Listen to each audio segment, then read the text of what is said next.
बिस्मिल्लाहिर्रहमानिर्रहीम। अस्सलाम वालेकुम। पीके फूड सीक्रेट्स में आप सबको खुश आमदीद है। आज मैं आपके साथ जो रेसिपी शेयर करने जा रही हूँ वो है लाल शरबत की, यानी कि जामे शीरी या रूह अफ़ज़ा की, जो कि आप खुद घर में बना सकते हैं और वो भी 100% खालिस बनेगा। और असली रेसिपी मैं आपके साथ शेयर करने जा रही हूँ।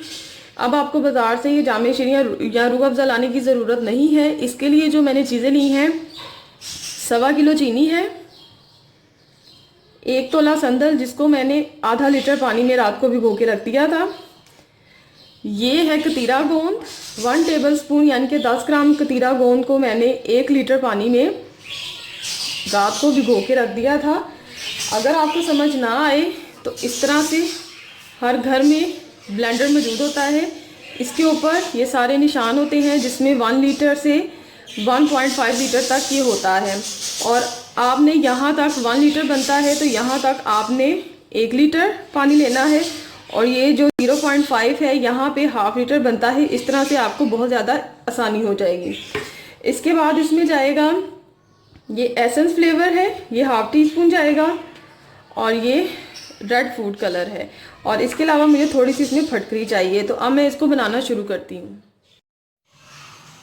मैंने एक सॉस पैन लिया है, उसमें मैं ये संदल वाला पानी संदल समेत इसमें डाल दूंगी और इसको अब मैं पकाऊंगी 5 से 6 मिनट तक, कि जो संदल का जो जायका है वो इस पानी में आ जाए। ये अब रेडी है, तो अब मैं इसको छान लूँगी। ये देखिए, इसको मैंने छान लिया है। अब मैंने फिर से सॉस पैन चूल्हे पे रखा है, और अब मैं इसमें कतीरा गोंद जो मैंने पानी में डीप की थी वो मैं इसमें डाल दूंगी, और इसको भी मैं 3 से 4 मिनट तक पकाऊंगी। अब मैं इस कतीरा गोंद को जो मैंने पकाया है इसको मैं छान लूँगी। ये देखिए, इस तरह से एक छलनी लेनी है और इस तरह से चम्मच के साथ छान लेना है। ये देखिए, अच्छी तरह से इसको छानना है। ये जो शरबत में थिकनेस आएगी वो इसकी वजह से आएगी। ये देखिए, मैं इसको अब छान लूँगी। इस तरह से मैं बाकी जो सारा है वो भी इसमें डाल के तो मैं छान लूँगी।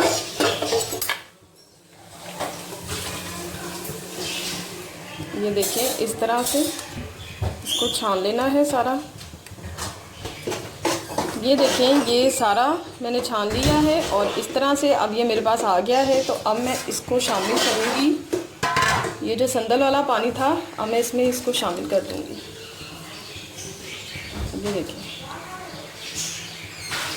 ये देखिए, ये अभी से गाढ़ा है। ये देखिए, जितना भी शरबत में जो गाढ़ापन होता है वो इस कतीरा गोंद की वजह से होता है। ये देखिए, अभी मैंने इसमें चीनी शामिल नहीं की, और अब मैं इसमें चीनी शामिल करूँगी। 1.25 किलो चीनी ये शामिल कर दी है इसमें, और इसको अब मैंने चूल्हे पे रख दिया है पकने के लिए। और अब मैं इसमें शामिल करूँगी, इसमें अब मैं 1 टीस्पून जो अफ़ज़ा एसेंस है वो शामिल कर दिया है मैंने, और इसको मैं करूँगी मिक्स। ये देखिए, चीनी मेल्ट हो रही है। बस हमने चीनी के मेल्ट होने का इंतज़ार करना है, और इसको इतना ज़्यादा कुक नहीं करना। ये देखें, और अब मैं इसमें शामिल, चीनी जैसे ही मेल्ट होगी तो इसमें मैं जो रेड कलर है वो शामिल करूँगी। देखिए, कितना ज़बरदस्त सा ये शरबत रेडी हो रहा है। चीनी जब तक मेल्ट हो रही है तो मैं अब जो रेड कलर है वो मिक्स कर लूँ। ये मैंने थोड़ा सा पानी लिया है, और अब मैं इसमें जो ये रेड फूड कलर है वो मिक्स करूँगी। रेड कलर आप अपने हिसाब से भी डाल सकते हैं कि आपको कितना रेड कलर चाहिए। तो तकरीबन मैंने ½ टीस्पून शामिल किया है।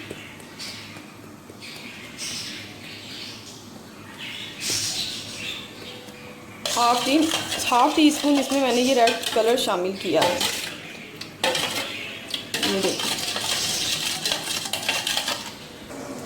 ये देखें, चीनी अच्छी तरह से मेल्ट हो चुकी है। तो अब मैं इसको 3 से 4 मिनट तक पकाऊंगी।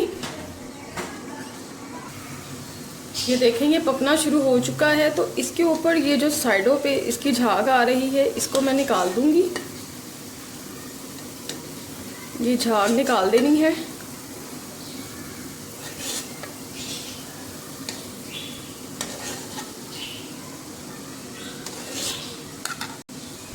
और अब मैं इसमें जो रेड कलर है पानी में मिक्स किया था वो शामिल करूंगी।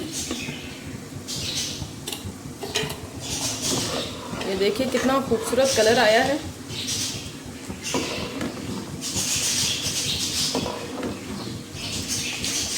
ये देखिए, और इसको अब मैं 2 से 3 मिनट तक पकाऊंगी। ये देखें शरबत रेडी है। और अब मैं इसमें 2 चुटकी जो है वो पिसी हुई फटकरी शामिल कर रही हूँ। इससे जो शरबत है वो आपका ज़्यादा देर तक सेफ रहेगा, ख़राब नहीं होगा। अब फटकरी के साथ इसको सिर्फ मैं 1 मिनट तक कुक करूँगी और इसके बाद ये बिल्कुल रेडी है। जी तो ये देखें, अब मैं आपको बना के दिखाती हूँ। ज़बरदस्त सा जो जामे शीरी है या रूह अफ़ज़ा कुछ भी आप कह लें, लाल शरबत ये बन के रेडी है। ये देखें, ये देखें इसकी जो वो आप थिकनेस है वो चेक करें। ये अभी तक आपको महसूस हो रहा होगा कितना ये थिक बना है। और ये देखिए बन के ये रेडी है। ये देखिए,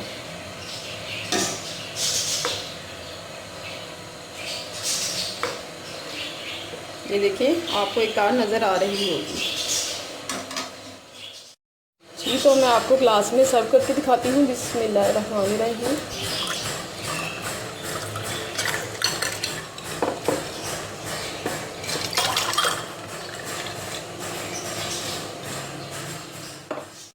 जी तो जो जामे शीरी है वो बन के रेडी है। आपने इसको क्या करना है, इसको अच्छी तरह से ठंडा करना है।